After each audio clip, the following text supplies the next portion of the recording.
Kira sat in front of her screens in the dark control room of Nexus Prime Station. The blue lights from her computer showed nothing but empty space. This was how it had been for 3 years since she started working here. Empty space, quiet signals, and the endless job of making sure nobody broke the Great Silence Protocol. The protocol was simple. No one could send messages faster than light between star systems. No one could travel too quickly between worlds. No one could make too much noise in space.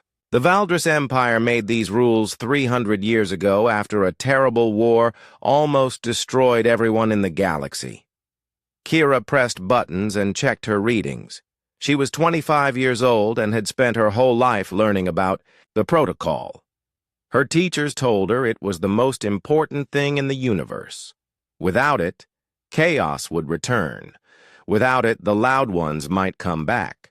"Still nothing out there?" asked Dahan as he walked into the room. He was an old man with gray hair and kind eyes. He had been working on Nexus Prime for 40 years. Everyone called him Elder Dahan because he knew more about space monitoring than anyone else. "Nothing at all," Kira said. "Just the same empty readings we always get from the void between galaxies." Dahan sat down next to her and looked at the screens. "Good. That is how it should be. The void should stay empty and quiet." Kira had heard this many times before, but she still felt curious. "Elder Dahan, tell me again about the loud ones. Were they really as dangerous as the stories say?" Dahan was quiet for a moment. He always got a strange look in his eyes when people asked about the old stories. "The loud ones were not like us, Kira. They did not understand limits. They did not know when to stop. But what did they actually do?" "They sang across the stars," Dahan said slowly. "They built machines that should not have been possible. They traveled faster than anyone thought was safe. They expanded everywhere without thinking about the consequences. They refused to follow any rules." Kira frowned. "That does not sound so terrible. Maybe they were just curious." "Curiosity can be dangerous, child. The loud ones thought they could do anything. They thought the universe belonged to them. They made so much noise that space itself began to shake. They built weapons that could destroy suns. They created chaos wherever they went." "But, Elder, these are just old stories. No one has ever seen a loud one. Maybe they never existed at all." Dahan shook his head. "Oh, they existed. My grandfather told me stories his grandfather told him. The loud ones were real. They came from a small world near the edge of the galaxy. They called themselves something strange. Humans, I think." Kira had never heard that word before. "Humans?" "Yes. Strange name, is it not? They looked similar to us, but they were different inside. They never knew when to stop learning. Never knew when to stop building. Never knew when to stop asking questions. That is what made them so dangerous." "What happened to them?" "The great alliance of species worked together to stop them. We drove them away, far beyond the edge of the galaxy. Some say they died in the cold void between galaxies. Others say they are still out there waiting." Dahan stood up and patted Kira on the shoulder. "But that was long ago. The protocol keeps us safe now.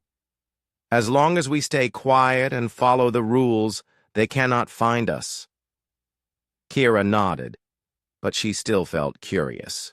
She had always wondered about the empty space beyond their galaxy. What was really out there? Hours passed. Dahan went to sleep, and Kira continued her watch alone.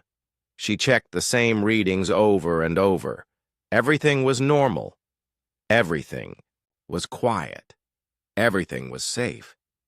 Then something changed. At first it was so small she almost missed it. One of her screens showed a tiny energy reading from the void. Kira blinked and looked again. The reading was still there. She checked her equipment. Everything was working correctly. The energy reading was coming from the space between galaxies. This should not be possible. Nothing lived in that cold, empty darkness. Nothing could survive there. Kira felt her heart beat faster. She ran more tests. The reading was real. Something was out there in the void, and it was sending out energy. She thought about waking up Dahan, but decided to watch for a little longer. Maybe it was just a mistake. Maybe her equipment was broken.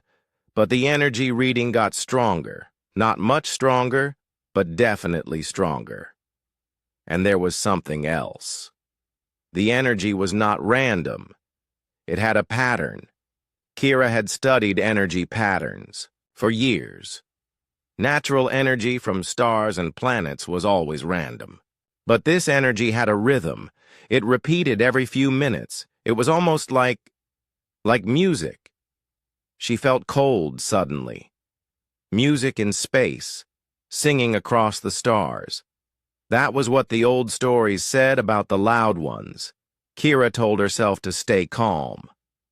This could not be what she was thinking. The loud ones were just stories. They were gone. They had been gone for 300 years. But the energy pattern kept repeating. And now she could see it was getting closer. Very slowly, whatever was, making this energy was moving toward their galaxy. It was still incredibly far away, but it was definitely moving. Kira's hand shook as she recorded everything. She saved all the data and made backup copies. Then she sat back and stared at the screens. If this was what she thought it was, everything was about to change. The Great Silence Protocol, the peace they had maintained for 3 centuries, the safety of the entire galaxy. It could all be in danger. But there was another feeling growing inside her. Along with the fear, she felt something else. Excitement. Curiosity. After 3 years of watching empty space, something was finally happening. She thought about the stories again. The loud ones who sang across the stars, the humans who refused to accept limits. Were they really as terrible as everyone said, or were they something else? The energy reading pulsed on her screen like a heartbeat. Steady, strong, and getting closer. Kira made a decision. She would wait until morning to tell Dahan. She would watch these readings for a few more hours and gather more information. Maybe she could understand what was happening before she reported it. She did not know that in a few hours, everything she thought she knew about the universe would change forever. She did not know that the old stories were about to become real. All she knew was that something was out there in the dark void between galaxies. Something that made patterns in energy like music. Something that was moving toward them after 300 years of silence. The great silence was about to be broken, and Kira would be the first to hear the song that would change everything. Kira did not sleep that night. She watched the energy readings grow stronger hour by hour. By morning, the patterns were clear enough that her computer could analyze them. What she found made her hands shake. The energy signals contained mathematical sequences, simple ones at first, basic counting, prime numbers, geometric shapes, but then they became more complex. The patterns showed advanced mathematics that Kira recognized from her university studies. "Elder Dahan," she called when she saw him enter the control room. "You need to see this right away." Dahan looked tired. At his age, he needed more sleep than he used to get. But when he saw the expression on Kira's face, he moved quickly to her station. "What is it, child?" Kira showed him the screens. Energy readings from the void. They started 12 hours ago. Look at these patterns. Dahan studied the data. His face went pale. This cannot be natural energy. No, it cannot. And Elder, there is something else. The patterns are changing. It is like someone is testing us. Testing us? Kira pulled up the most recent data. Watch this. The signals send out a mathematical sequence. Then they wait. If we do not respond, they send a simpler sequence. If we still do not respond, they try something different. Dahan stared at the screens. It is trying to communicate. Yes. And Elder, the energy signatures are getting stronger. Whatever is making these signals is getting closer to our galaxy. Dahan was quiet for a long time. Then he picked up his communicator. I must report this to headquarters immediately. Within 2 hours, Dr. Mireille arrived at Nexus Prime. She was the best scientist in the Valdris Empire, young and brilliant. She had studied at the finest universities and had access to the most advanced equipment in known space. Show me everything, Mireille said as soon as she entered the control room. Kira explained what she had discovered. Mireille listened carefully, asking questions and taking notes. Then she began her own analysis. The mathematical sequences are not random, Mireille said after studying the data for an hour. They follow a logical progression. Basic concepts first, then more advanced ones. It is like a textbook. A textbook? Kira asked. Someone is trying to teach us their mathematical system. They want to establish a common language for communication. Dahan looked worried. But who would do such a thing? And from the void between galaxies? Mireille ran more tests. Her equipment was much more advanced than what Kira had been using. I am getting much more detailed readings now. The energy source is massive. Whatever is generating these signals must be enormous. How enormous? Kira asked. The size of a small moon, maybe larger. Dahan sat down heavily in his chair. In the old stories, they said the Loud Ones built impossible machines, ships the size of cities. Those are just stories, Elder, Mireille said, but she did not sound completely certain. I need to contact Captain Jinwoo, Dahan said. If something this large is approaching our galaxy, the patrol fleet must investigate. Captain Jinwoo commanded the fastest ships in the Valdris fleet.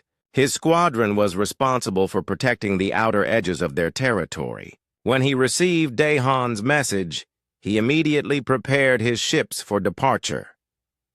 How long to reach the coordinates? Jinwoo asked his navigator. At maximum speed, 18 hours, Captain. Make it 16.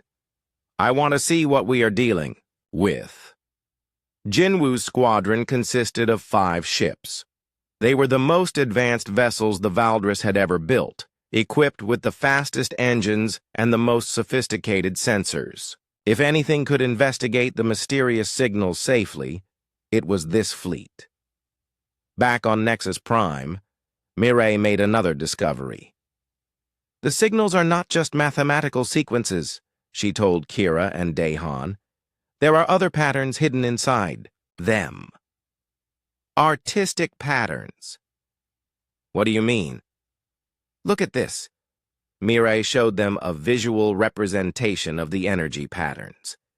If you convert the mathematical sequences into visual form, they create images, pictures of stars, planets, geometric designs, and some of the patterns create music. Kira felt cold again. Music? Yes. The energy patterns, when converted to sound waves, produce harmonic frequencies, actual melodies. Dahan stood up suddenly. Songs across the stars, that is exactly what the old stories said. But that is impossible, Mireille said. No species would include music in a first contact protocol. Music is too personal, too emotional. Unless, Dahan said quietly, they were a species that valued emotion as much as logic. 16 hours later, Captain Jinwoo's fleet reached the edge of known space. What they found there changed everything they thought they knew about the universe. "Captain," called his sensor officer, "I am reading massive structures ahead, multiple objects, each 1 kilometers in length." Jinwoo looked at the main screen. In the distance, he could see dark shapes against the stars. They were clearly artificial, but they looked nothing like any ships he had ever seen. "Are they active?" Jinwoo asked. "They appear to be dormant, Captain. No energy signatures, no movement. They look like they have been drifting for a very long time." Jinwoo ordered his ships to move closer. As they approached, the structures became clearer. They were ships, but ships built with technology that seemed impossible. They were massive beyond belief, each one large enough to hold entire cities. "How old are these ships?" Jinwoo asked his science officer. "Based on the cosmic dust accumulation, they have been drifting in space for approximately 300 years. 300 years. Exactly when the loud ones had disappeared.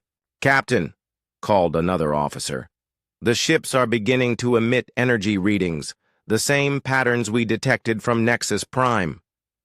As Jinwoo watched, the dark ships began to glow with soft light. The light pulsed in rhythm, like a heartbeat. And from the ships came the harmonic frequencies that Mireille had discovered, music that resonated through space itself. "Are they responding to our presence?" Jinwoo asked. "It appears so, Captain. The harmonic frequencies are getting stronger." Jinwoo felt a chill run down his spine. These were not ancient derelicts. These were hibernation ships, and something inside them was waking up. "All ships, maintain distance," Jinwoo ordered. "Prepare for immediate retreat if necessary." But as he watched the lights grow brighter on the massive ships, Jinwoo realized that retreat might not be possible. If these were the ships of the Loud Ones, if the humans were really returning after 3 centuries, then the entire galaxy was about to face something it had never prepared for. The music from the ships grew louder, more complex. It was beautiful and terrifying at the same time. And deep inside the largest ship, something very large was beginning to move. The harmonic frequencies from the massive ships spread across space like ripples in water. On Nexus Prime, Kira watched her equipment react to the signals in ways she had never seen before. "The frequencies are interfering with our communication." "Networks," she reported to Mireille. "Systems across 3 star systems are showing fluctuations." Mireille looked worried as she studied the readings. "This should not be possible." The Great Silence Protocol was designed to prevent exactly this kind of interference. "Maybe the protocol is not as strong as we thought," Kira said. Across Valdris space, communication officers were reporting the same problems. The careful network of controlled signals that had maintained galactic peace for 3 centuries was beginning to shake. Messages were getting through that should have been blocked. Information was spreading faster than the protocol allowed. On the Valdris homeworld, panic began to spread through the government buildings. Supreme Chancellor Yuna called an emergency meeting of the High Council. "What exactly are we dealing with?" she asked the assembled leaders. General Sunho, the military strategist, had spent the night reviewing classified files that had been sealed for 300 years. What he found made him question everything he had been taught about galactic history. "Chancellor," he said carefully, "I believe we may be facing the return of the species our ancestors called the Loud Ones." The council room became very quiet. Some of the younger council members had never heard the term outside of children's stories. "The Loud Ones are myths," said Counselor Hyomen. Stories to frighten children. I thought so too, Sunho replied. But the classified archives tell a different story. The loud ones were real. They called themselves humans, and they were not destroyed 300 years ago. They were exiled. Chancellor Yuna felt cold. Exiled where? To the void between galaxies. Our ancestors, along with several other species, formed an alliance to drive them out of known space. We told our people they were destroyed to prevent panic. Why were they exiled? Sunho opened an ancient file on his tablet. According to these records, they refused to accept the limitations other species wanted to place on technological development. They built ships that could travel faster than anyone thought safe. They developed weapons that could destroy entire star systems. They refused to follow the rules of peaceful coexistence. Back in the void, Captain Jinwoo watched as the ancient ships continued to awaken. The soft lights were now brilliant beams that lit up the darkness of space. The ships were moving, slowly turning toward the direction of the galaxy. Captain, called his tactical officer Hana, I am reading energy levels that should not be possible. These ships are generating power equivalent to small stars. Jinwoo studied the readings. What kind of technology could produce that much energy? I do not know, Captain. Our computers cannot identify the power source. The hull materials do not match anything in our databases either. As they watched, the largest ship began to broadcast a signal, not the mathematical sequences they had been sending before, but actual words in perfect Valdris language. Attention, Valdris vessels, the voice said. It was calm and friendly, but somehow very powerful. This is Admiral Kyung of the human fleet. We have detected your presence. We mean no harm. We are simply returning home. Jinwoo felt his heart stop. Humans. The loud ones were real, and they were coming back. We heard your call, the voice continued. After 3 centuries of silence, we finally heard signals from our old galaxy. We are coming home. Hana looked at her captain with wide eyes. Sir, what call? We never sent any signals to them. But Jinwoo understood. The energy readings that Kira had detected, the mathematical sequences, the harmonic frequencies. Those had not been attempts at communication from the humans. Those had been their response to something else. They were responding to our monitoring signals, Jinwoo realized. For 3 centuries we have been sending sensor sweeps into the void to make sure nothing was there. They heard us. They knew. We were watching. On the human flagship, Admiral Kyung stood in a command center that was unlike anything the Valdris could have imagined. The walls seemed to be made of flowing light, and information appeared in the air around him like magic. Admiral, said his science officer Woo-sung, the Valdris ships are maintaining distance. They appear to be afraid. Kyung nodded. They have good reason to be afraid. They probably do not remember the real history. 300 years is a long time. Should we attempt direct communication? Not yet. Let them report to their leaders. First, they will need time to process what they are seeing. Kyung walked to a large window that showed the view of space outside.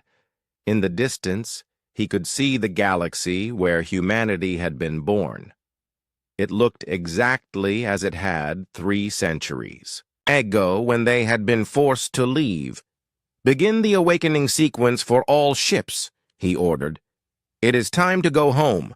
Across the human fleet, massive ships that had been dormant for 3 centuries began to come alive. Lights appeared along their hulls. Engines that worked on principles the Valdris could not understand began to power up. Back on Nexus Prime, Kira watched her screens in amazement as dozens of new energy signatures appeared in the void. Elder Dehan, there are more ships.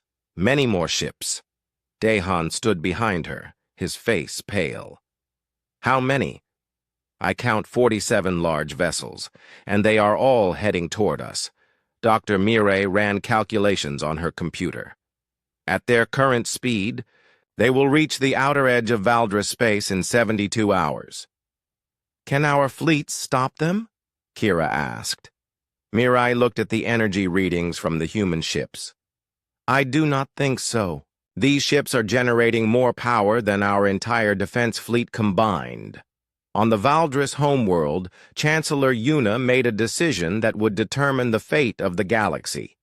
Send word to all member species of the Alliance. Tell them the Loud Ones have returned. Mobilize every ship we have. General Sunho looked uncertain. Chancellor, are you sure this is wise? Perhaps we should try to communicate with them first.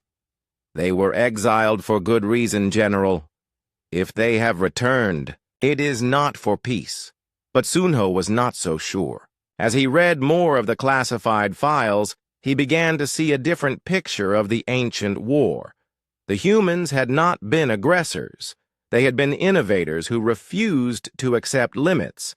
The other species had been afraid of human advancement and had united to stop them. Now the humans were returning, and their technology had advanced far beyond what anyone had imagined possible. The question was not whether the Valdris could stop them. The question was whether the humans would choose to stop themselves. In the void between galaxies, the human fleet began its journey home. Behind them, they left empty space that had been their prison for 3 centuries. Ahead of them lay the galaxy that had cast them out. Admiral Kyung looked at the stars and wondered if the species that had exiled humanity had learned anything in 300 years. He hoped they had, because this time, humanity was not going to accept exile. This time, they were coming home to stay. The human fleet moved through space like nothing the Valdris had ever seen. Their ships did not follow the normal rules of physics. They seemed to bend space around them, traveling distances that should have taken months in just days. Admiral Kyung stood in the command center of the flagship Horizon's Edge, watching the galaxy grow larger on the main screen. After 300 years of exile, humanity was finally coming home. Admiral, said his communications officer Wu Sung, we are receiving multiple signals from Valdris space. Military channels, government frequencies, civilian broadcasts. They are organizing a defense against us. Kyung was not surprised. What are they saying about us? The official broadcasts call us invaders and destroyers. They are telling their people that we have returned to finish the war we started 3 centuries ago. Kyung shook his head sadly. They still do not understand what really happened. They have told themselves lies for so long that they believe them. Should we try to contact their leaders directly? Not yet. First, let them see what we have become. Sometimes actions speak louder than words. The human fleet approached the outer edge of Valdris space, where Captain Jinwoo waited with his patrol squadron. Jinwoo had been ordered to observe and report, but not to engage unless attacked. As the human ships came closer, Jinwoo could see details that amazed him. The ships were not just large, they were beautiful. Their hulls seemed to flow like water, and lights moved along their surfaces in patterns that looked almost alive. Captain, said Hana, I am reading some kind of scanning beam from the lead ship. They are examining our vessels. Are they targeting weapons at us? No, sir. It appears to be a detailed scan of our technology and crew, non-threatening. On the human flagship, Wu Sung studied the scan results. The Valdris ships are using the same basic technology they had 3 centuries ago. Some improvements, but nothing revolutionary. What about their crews? Kyung asked. Standard Valdris physiology. Young crews, probably nervous. The captain of the lead ship appears to be trying to decide whether to retreat or stay. Kyung made a decision. Open a communication channel to their captain. Moments later, Jinwoo found himself looking at the face of a human for the first time in his life. Admiral Kyung looked remarkably similar to a Valdris, but there was something different about his eyes. They seemed to hold depths of knowledge and experience that Jinwoo had never seen before. Captain Jinwoo, Kyung said in perfect Valdris. I am Admiral Kyung. We have been monitoring your communications. We know you have orders not to engage us. Jinwoo was surprised that the human knew his name. Admiral, we were not expecting. You were not expecting us to be reasonable? Kyung smiled. Captain, we are not here to fight. We are here to come home. But the stories say, the histories say that humans are dangerous, that you cause chaos wherever you go. Kyung's expression became sad. Captain, what do your histories say about why we were exiled? Jinwoo thought about the briefings he had received. You refused to follow the peace accords. You built weapons that threatened the stability of the galaxy. And what do they say we did with those weapons? Jinwoo realized he did not know the answer. The records are not clear about that. That is because we never used them, Captain. We were exiled not for what we did, but for what other species feared we might do. Before Jinwoo could respond, his tactical officer called out urgently, Captain, multiple ships approaching. It is the Valdris Grand Fleet. Admiral Hyunwoo had arrived with 50 of the most powerful ships in the Valdris military. He had orders from Supreme Chancellor Yuna to stop the human fleet from entering Valdris space by any means necessary. Human vessels, Hyunwoo broadcast on all frequencies. You are entering Valdris territory without permission. Turn back now or face the consequences. On the human flagship, Admiral Kyung received the transmission. Woo-sung, can you tell me about this Admiral Hyunwoo? According to our intelligence, he is considered one of the finest military commanders in Valdris space. His fleet has never been defeated in battle. And his ships? Advanced for Valdris technology, but still using the same basic principles they had 3 centuries ago. Kyung nodded. Let us show them what 3 centuries of human innovation looks like. But remember, we are not here to destroy. We are here to demonstrate. Admiral Hyunwoo watched as the human fleet changed formation. Their ships moved with impossible precision, as if they were controlled by a single mind. Then something happened that made his sensors scream warnings. Sir, called his science officer, the human ships are generating some kind of field. Our weapons cannot lock on to them. What do you mean? They are not exactly invisible, but our targeting systems cannot get a fix. It is like they are existing in a slightly different space than we are. Captain Minho commanded the human vessel Defiant Dawn. He received orders from Admiral Kyung to demonstrate human defensive capabilities without causing harm to the Valdris fleet. Begin phase shift sequence, Minho ordered. The Defiant Dawn seemed to flicker like a reflection on water. Then it began to pass through the Valdris ships as if they were made of air. Impossible! Hyunwoo shouted. Ships cannot pass through solid matter. But the human ship was doing exactly that.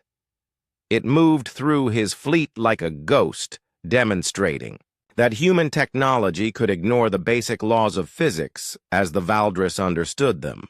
Sir, his tactical officer said with a shaking voice, they could have destroyed our entire fleet just now. Their ship passed directly through our engines and weapons systems, if they had wanted to cause damage.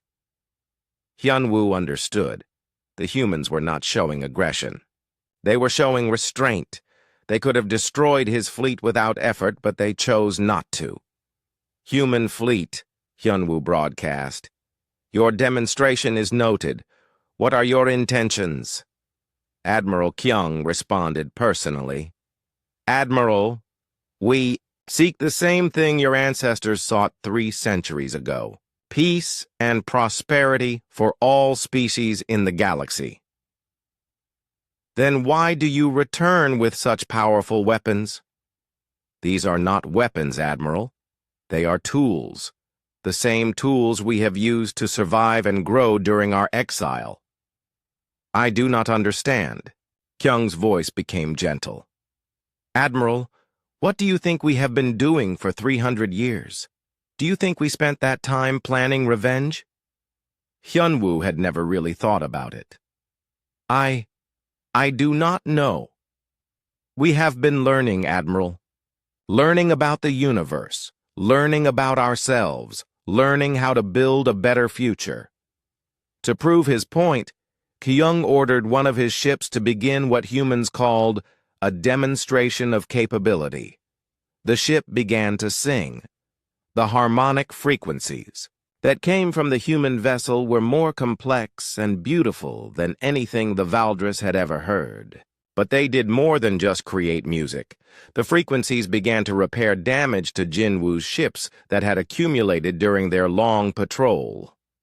"Captain," Hana reported in amazement, "our hull plating is regenerating. Our engines are running more efficiently than they have in years. Somehow their music is fixing our ships." Admiral Hyunwoo watched in disbelief as his entire fleet became stronger and more capable just by being near the human vessels.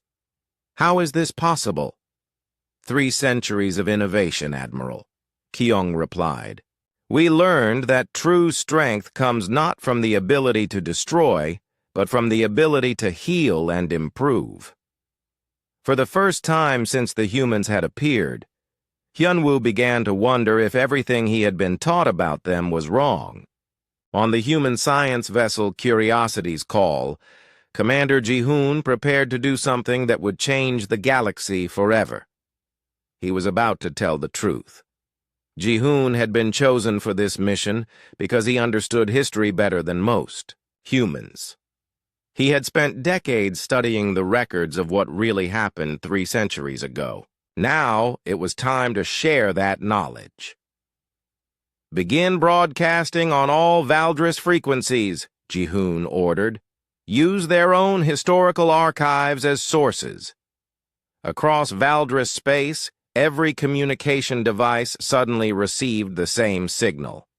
It was not an invasion or an attack. It was a history lesson. The broadcast began with a familiar voice speaking in perfect Valdris. "Citizens of the Valdris Empire, my name is Ta-hyun. I am a human historian. What I am about to share with you is the truth about what happened 300 years ago." On Nexus Prime, Kira stopped her work to listen. Elder Daehan sat next to her, his face growing pale as the human began to speak. 3 centuries ago," Tae-hyun continued, "humanity was not the aggressor in the Great War. We were the target. Our crime was not violence or conquest. Our crime was innovation." The broadcast included images and documents from the human archives, records that had been hidden from the Valdris people for 300 years. Humans had developed technologies that could have revolutionized galactic civilization, Tae-hyun explained. Universal translators that could allow any species to communicate perfectly. Medical techniques that could extend life and eliminate disease. Terraforming methods that could turn dead worlds into gardens. Space-time manipulation that could make travel between stars as easy as walking between rooms. Kira looked at Daehan. "Is this true?" Daehan's voice was barely a whisper. I do not know. These are not the stories I was told." The broadcast continued. But the other species in the galaxy were afraid. They were afraid that human innovation would make their own technologies obsolete. They were afraid that humans would grow too powerful, so they decided to stop us. On the Valdris homeworld, Supreme Chancellor Yuna watched the broadcast with growing anger. "Shut it down," she ordered. "Stop this transmission immediately." Her technical advisors tried, but the human signal was too strong and too sophisticated. It was using their own communication networks against them. The coalition of species that formed against humanity, Taehyun's voice continued, included the Valdris Empire, the Crystalline Hegemony, the Void Walkers, and 7 other major civilizations. They did not attack us with weapons, they attacked us with politics. The images showed ancient documents, treaties and agreements that had been kept secret for centuries. First, they demanded that humanity agree to technological limitations. We were told that our innovations were too dangerous for the galaxy. When we refused to limit ourselves, they declared us a threat to galactic peace. Dr. Mireille, watching from Nexus Prime, felt her understanding of history crumble. These documents, if they are real, they surrounded our star systems with blockades, Taehyun continued. They cut off our trade. They convinced smaller species that humanity was dangerous. They turned the entire galaxy against us. The broadcast showed records of the final negotiations, human leaders pleading for a chance to share their knowledge, coalition leaders demanding exile or extermination. In the end, we were given a choice: leave the galaxy forever or face total war. We chose exile to prevent the deaths of billions of innocent beings. On his flagship, Admiral Hyunwoo felt sick. Everything he had been taught, everything he had believed about human aggression and violence, was a lie. But the most shocking revelation was still to come. The Great Silence Protocol, Taehyun said, was not created to prevent war. It was created to prevent human-level innovation from spreading. Every limitation, every restriction, every rule that keeps your civilizations from advancing too quickly, they were all designed to make sure that what happened to humanity could never happen. Again, across Valdris space, people began to understand. The protocol that they had been told protected them was actually the chain that held them back. On a distant Valdris research world, archaeologist Soman had been studying ancient ruins that predated the Great War. She had found evidence that confused her for years, technology that seemed far too advanced for its time period. Now, listening to the human broadcast, everything made sense. She activated her own communication system and began transmitting to her colleagues. "The ruins on Kefros 7, she said. "The advanced materials, the impossible energy systems. They are not Valdris technology. They are human technology. From before the exile, her discovery spread through the scientific community like wildfire. Human innovations had been hidden all across the galaxy, buried and forgotten to maintain the lie." Commander Ji-hoon continued his broadcast. "For 300 years, humanity has been developing new technologies in exile. But we did not develop weapons. We developed tools for healing, for building, for exploring, for connecting. The images showed human cities that floated in space without planets, ships that could heal themselves, machines that could create matter from energy. We developed these tools because we never stopped believing that all intelligent species could achieve greatness together.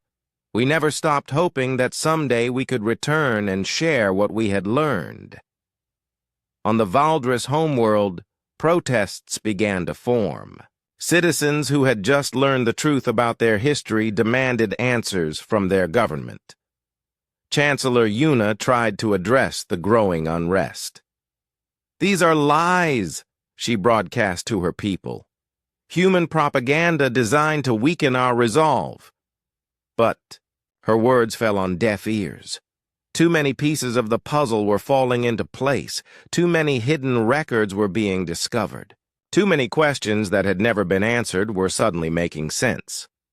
General Sunho, who had been reading the classified archives, made a decision that would cost him his career, but save his conscience. He released the secret files to the public. The documents showed everything. The real negotiations, the real reasons for the exile, the real fear that had driven the coalition to banish humanity from the galaxy. "We were not afraid of human weapons," read one ancient report. "We were afraid of human ideas, ideas about what civilization could become, ideas about cooperation instead of competition, ideas about sharing knowledge instead of hoarding it." Elder Dahan, reading these revelations on Nexus Prime, felt tears in his eyes. "Kira," he said softly, "everything I told you was wrong. The stories I learned, the lessons I taught, they were all lies." Kira put her hand on his shoulder. "Elder, you could not have known. You were told the same lies as everyone else. But now we know the truth. And we have to decide what to do with it." The human broadcast was ending. Taehyun's final words echoed across the galaxy. "Humanity returns not as conquerors, but as teachers. We offer to share everything we have learned. We offer to help you break the chains that have held your civilizations back for 3 centuries. But the choice is yours. You can continue to live in fear of progress, or you can join us in building a better future." The transmission ended, leaving the galaxy in stunned silence. 300 years of accepted history had been destroyed in a single hour, and in the void between galaxies, the human fleet continued its journey home, carrying with them the tools and knowledge to revolutionize galactic civilization, if the galaxy was brave enough to accept their gift. Supreme Chancellor Yuna stood in the war room of the Valdris capital, surrounded by screens showing protests on dozens of worlds. Her people were demanding the truth. Her government was falling apart, and the human fleet was still approaching. "Chancellor," General Sunho said quietly, "perhaps we should consider negotiations." Yuna turned on him with fury. "Negotiations? With the species that has just destroyed 3 centuries of peace?" "Chancellor, they have not destroyed anything. They have only revealed what was already broken." "You released classified files without authorization, General." "That is treason." Sunho stood straight. "Yes, Chancellor, it is, and I would do it again." Yuna realized she was losing control of her own military. "Admiral Hyunwoo? What is the status of our Grand Fleet?" Hyunwoo's voice came over the communication system from his flagship. "Chancellor, I must advise against military action. The human capabilities far exceed our own. That is exactly why we must strike now before they grow stronger. Chancellor, you do not understand. They are already strong enough to destroy our entire civilization. But they choose not to. That tells us something important about their intentions." Yuna made the decision that would seal her fate and possibly the fate of the galaxy. "All fleet commanders, this is Supreme Chancellor Yuna. You are ordered to engage the human fleet with all available force. Destroy them before they can reach our core systems." Across Valdris space, fleet commanders received the order. Some obeyed immediately. Others hesitated. A few refused entirely. Admiral Hyunwoo found himself in an impossible position. His oath demanded that he follow orders from his government. His conscience told him that those orders were wrong. "Sir," his tactical officer said, Several ships in our fleet are requesting clarification of orders. Hyunwoo understood. His captains were as confused as he was. Signal the fleet. We will engage the human vessels, but our priority is to disable, not destroy. We will show them that we are strong, but we will not become murderers. On his flagship, Admiral Kyung watched the Valdris fleet approach in battle formation. Woo-sung, are they really going to attack us? It appears so, Admiral. Multiple fleet groups are converging on our position. Kyung felt sad. After everything they had shared, after all the truth they had revealed, the Valdris leadership was still choosing fear over hope. Signal all ships. Defensive positions only. We will not fire first, and we will not target their life support systems. This will be a demonstration, not a slaughter. Captain Sung-min, the chief engineer of the human fleet, had been preparing for this possibility. Human ships were equipped with defensive systems that the Valdris could not imagine. Activating gravitational shields, Sung-min reported. Phase variance at maximum. Regenerative hull plating online. The first Valdris attack came from long range. Energy beams and missile strikes that should have crippled any ship they hit. But the human vessels seemed to absorb the attacks without damage. Sir, Admiral Hyunwoo's tactical officer reported, our weapons are having no effect. The human ships are not even slowing down. How is that possible? I do not know, sir. It is like they exist in a different space than our weapons. The human ships began their response, but instead of returning fire, they began to sing again. The harmonic frequencies that emerged from their hulls were more complex than anything they had produced before. Captain Min-ho, commanding the Defiant Dawn, demonstrated the true capabilities of human technology. His ship began to phase through the Valdris fleet. But this time, instead of simply passing through, it began to disable their ships. What are they doing to us? Hyunwoo demanded. Sir, they are somehow reaching inside our ships and deactivating our weapons systems. Our engines are being shut down remotely. Our shields are going offline. Are they boarding us? No, sir. They are not even touching our hulls. They are manipulating our technology from a distance. Across the Valdris fleet, the same thing was happening. One by one, their ships became unable to fight, but their life support remained intact. Their crews were unharmed. The humans were removing their ability to cause harm without hurting anyone. This is impossible, Hyunwoo whispered. No technology can do this. But the humans were doing it. 3 centuries of innovation had given them abilities that seemed like magic to other species. Captain Yoonji commanded a Valdris destroyer on the edge of the fleet. She watched as human ships disabled her sisters without effort. Her crew looked to her for orders. Captain, her first officer said, our weapons are offline. We cannot fight. Yoonji made a decision that took incredible courage. Signal the human fleet. Tell them we surrender. Captain? Look around us, Yoonji said. They could have destroyed us all in the first minute of this battle. Instead, they disabled our weapons and left us alive. What does that tell you about their intentions? Other Valdris captains began to reach the same conclusion. These were not the actions of conquerors. These were the actions of beings who valued life above victory. On Nexus Prime, Kira watched the battle on her screens. Elder Daehan, the humans are winning without killing anyone. Daehan nodded slowly. They are showing us what true strength looks like, child. The power to hurt, but the wisdom not to.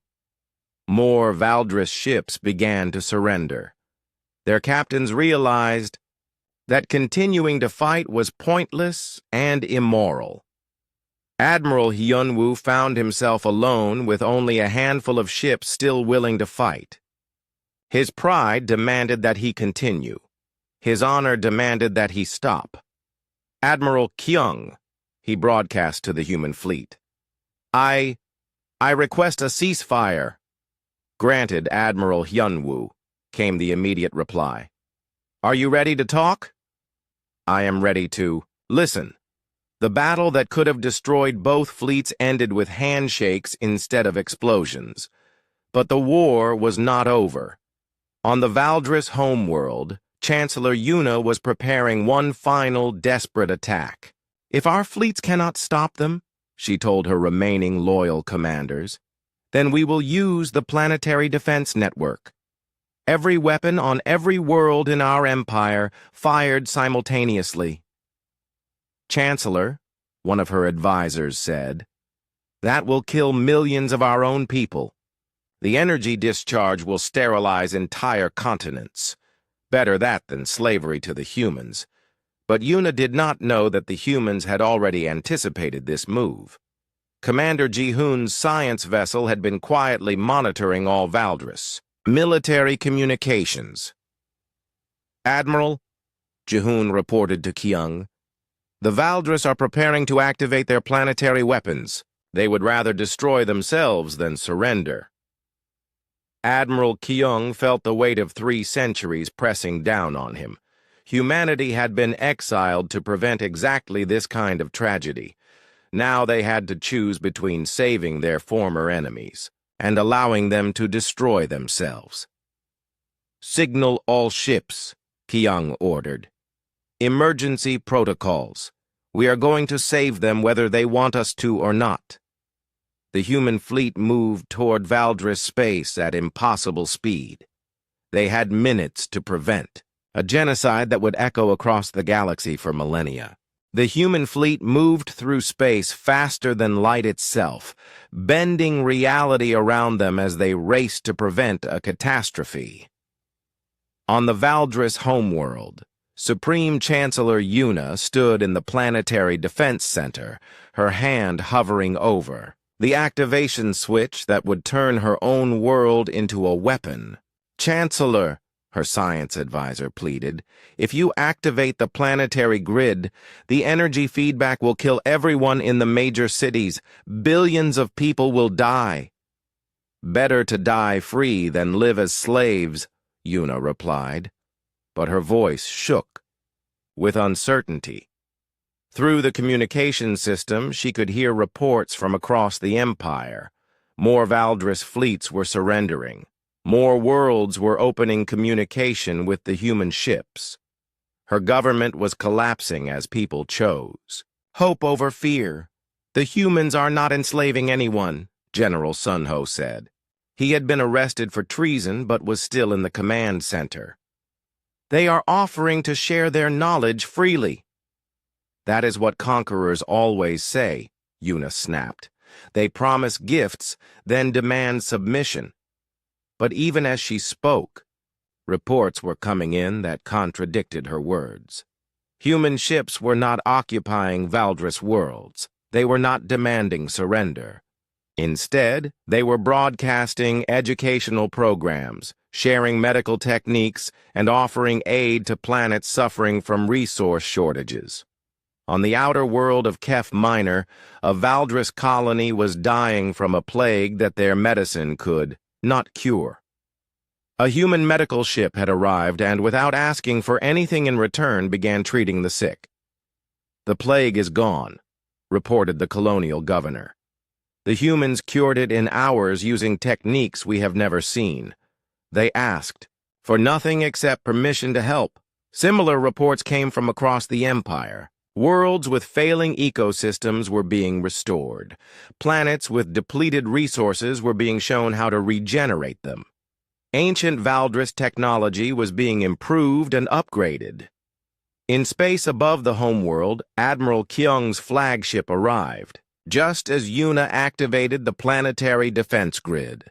The massive weapon systems that had been built to repel invaders turned toward the human fleet. "Admiral," Wusung reported, "the entire planet is now a weapon aimed at us. Energy readings are off our scales." Kyung studied the tactical display. The Valdris had turned their homeworld into a bomb that could destroy everything within several light years, including themselves. Can we disable it? Not without damaging the planet. The grid is integrated into their core infrastructure. If we shut it down incorrectly, we could cause earthquakes and volcanic eruptions. Kyung made a decision that defined what humanity had become during their exile. Then we do not shut it down. We contain it. Admiral, signal the fleet. Emergency containment protocol. We are going to save them from themselves. Across the human fleet, ships began to position themselves around the Valdris homeworld. They formed a sphere of protection that would absorb the massive energy discharge when the planetary weapons fired. On the surface, Yuna watched her sensors as the human ships surrounded her world. "What are they doing?" "Chancellor," her tactical officer said with amazement. "They are not trying to attack us. They are trying to protect us." That makes no sense. But it did make sense to anyone who understood what humanity had learned during 3 centuries of exile. They had learned that true victory came not from defeating enemies, but from turning enemies into friends. The planetary weapons fired. Energy equivalent to the explosion of a star erupted from the surface of the Valdris homeworld. It should have destroyed everything for light years in every direction. Instead, the human ships absorbed the blast. Their advanced technology contained the destructive force and converted it into harmless radiation that dispersed safely into space. On the surface, Yuna watched in disbelief as her ultimate weapon failed to achieve anything except proving human superiority. But instead of moving to conquer her defenseless world, the human ships simply waited. Admiral Kyung's voice came over every communication channel on the planet. "Chancellor Yuna, you have just witnessed what we could do to you if we chose violence, but we do not choose violence. We choose something better." Yuna felt her world crumble around her. Everything she had believed, everything she had fought for, was revealed as pointless fear. "What do you want from us?" she asked. "Nothing," Kyung replied. "We want to give you something. We want to give you the future your ancestors denied you 3 centuries ago." Young Counselor Isul, who had been watching the events unfold, stepped forward. "Chancellor, perhaps it is time to listen." Yuna looked around the command center. Her officers were staring at their screens in amazement as human ships began broadcasting technical data, blueprints for medical equipment, environmental restoration, techniques, advanced manufacturing processes. "They are giving away their technology," her science advisor said. "Everything we have been trying to develop for centuries, they are sharing freely." "Why?" Admiral Kyung answered her question. "Because knowledge belongs to everyone, Chancellor. Because civilization grows stronger when we work together instead of apart. Because this is what we have been trying to tell you for 300 years. On Nexus Prime, Kira sat with Elder Dahan watching the transformation of their galaxy. Human science vessels were arriving at every Valdris research station, offering to collaborate on projects that had been impossible under the Great Silence Protocol. "Child," Dahan said softly, "I think I am finally beginning to understand what the humans really are." "What is that, Elder?" "They are what we could have been if we had not been afraid to grow." Across Valdris space, the same realization was spreading. The humans were not conquerors or destroyers. They were teachers and healers. They were what every species could become if they chose cooperation over competition. Chancellor Yuna made the hardest decision of her life. She opened a communication channel to Admiral Kyung. "Admiral, I surrender. Not just my government, but my prejudices, my fears, my ignorance.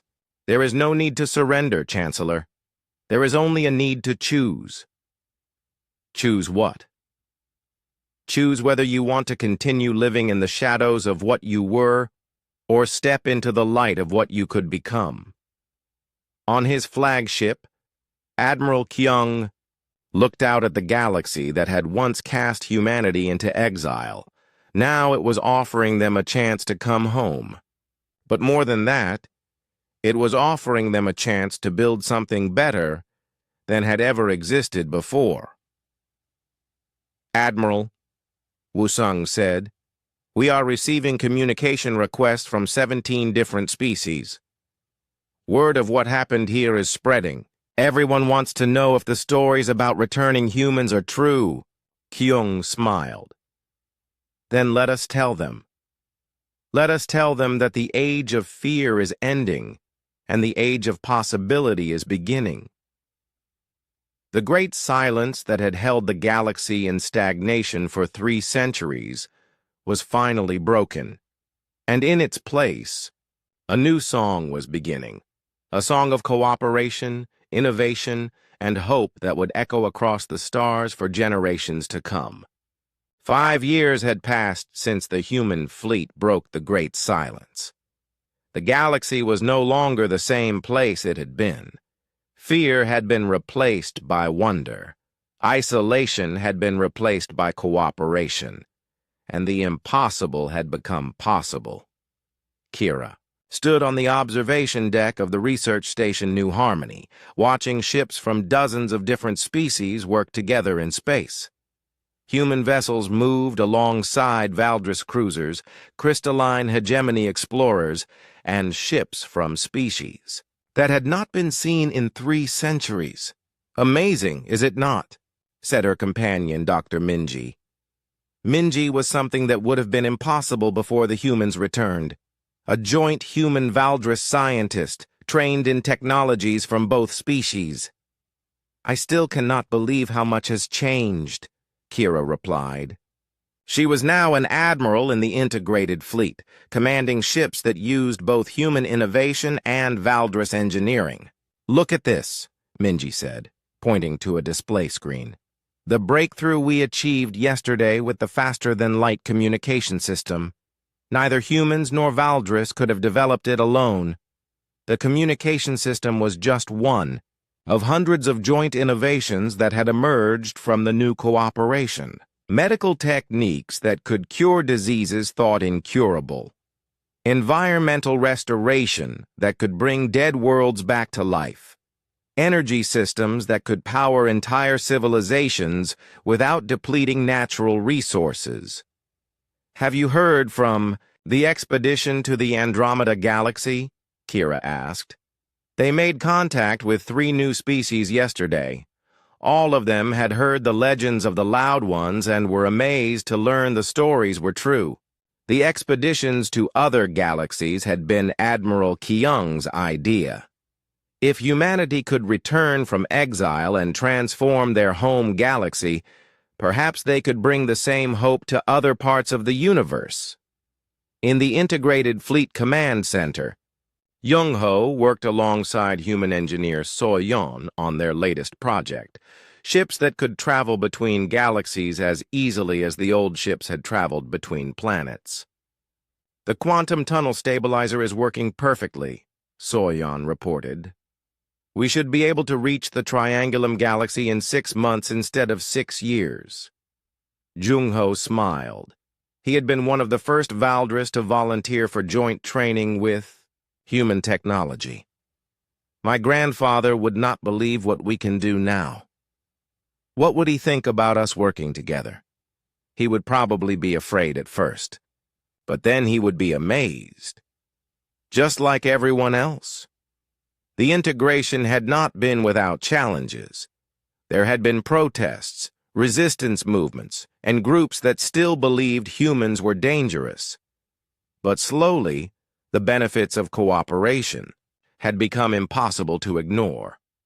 On the former Valdris homeworld, now called Unity, Elder Dahan walked through gardens that had been dead soil 5 years earlier.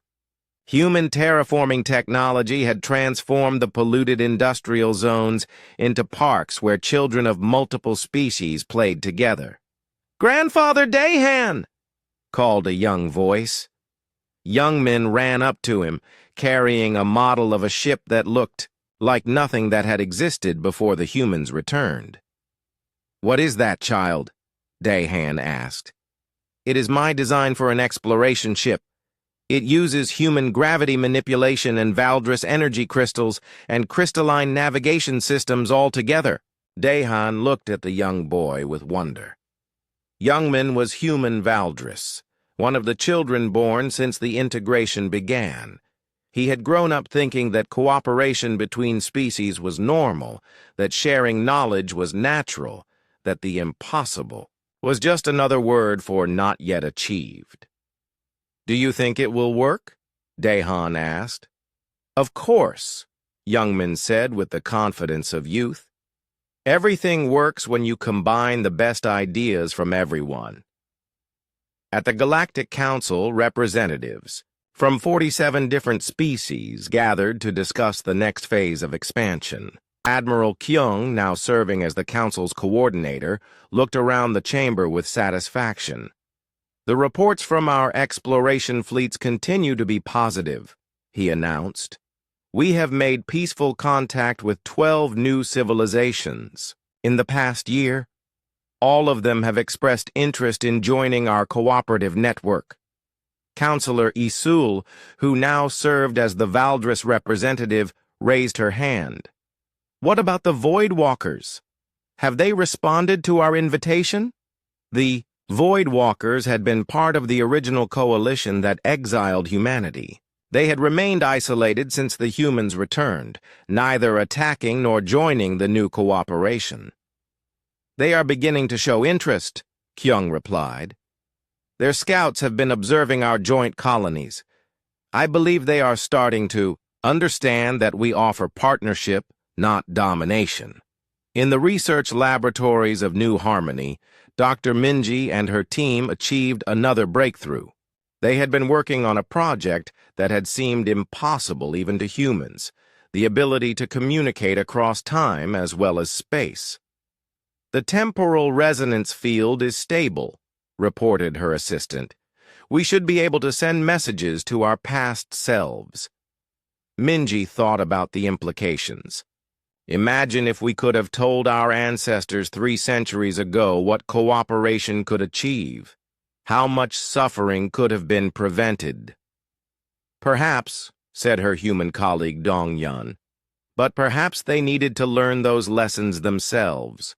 Perhaps we all did."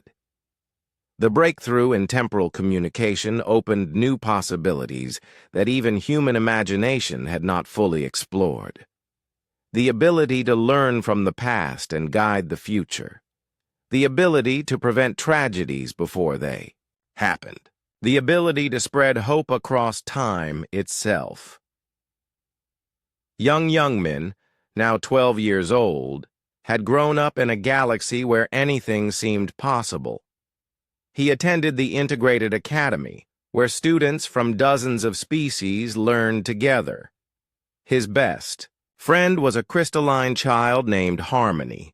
His teacher was a Void Walker who had finally joined the cooperation.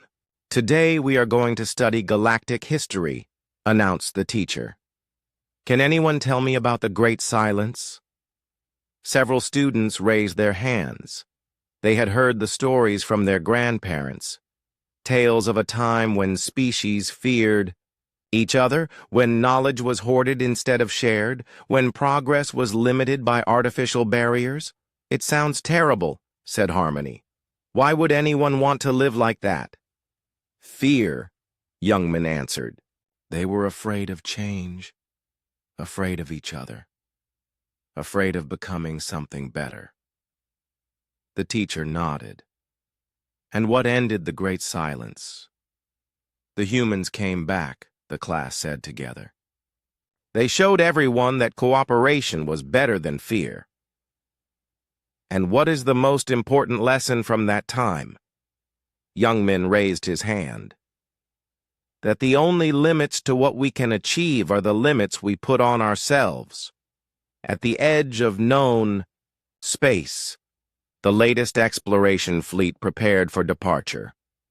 Their mission was to reach the distant Magellanic Clouds, where sensors had detected signs of ancient civilizations. Admiral Kira commanded the fleet from her flagship Infinite Possibility. Her crew included beings from 23 different species, all working together with technologies that combined the best innovations from every culture. "All ships report ready for departure," announced her first officer, a human named Taewon. "Begin. Jump sequence," Kira ordered. The ships around her flickered and vanished, traveling faster than light through dimensions that had been unknown before human return. They carried with them not weapons of conquest, but gifts of knowledge and offers of friendship. Behind them, the galaxy continued to transform. Worlds that had been dead for millennia bloomed with new life. Species that had been enemies for centuries worked together on projects that benefited everyone. Children grew up believing that cooperation was natural and that the impossible was just another challenge to overcome. The great silence had been broken forever. In its place, the galaxy sang with a new song, a song of infinite possibility, endless cooperation, and boundless hope. And somewhere in the vast universe, other isolated species heard echoes of that song and began to dream of joining the choir that spanned the stars.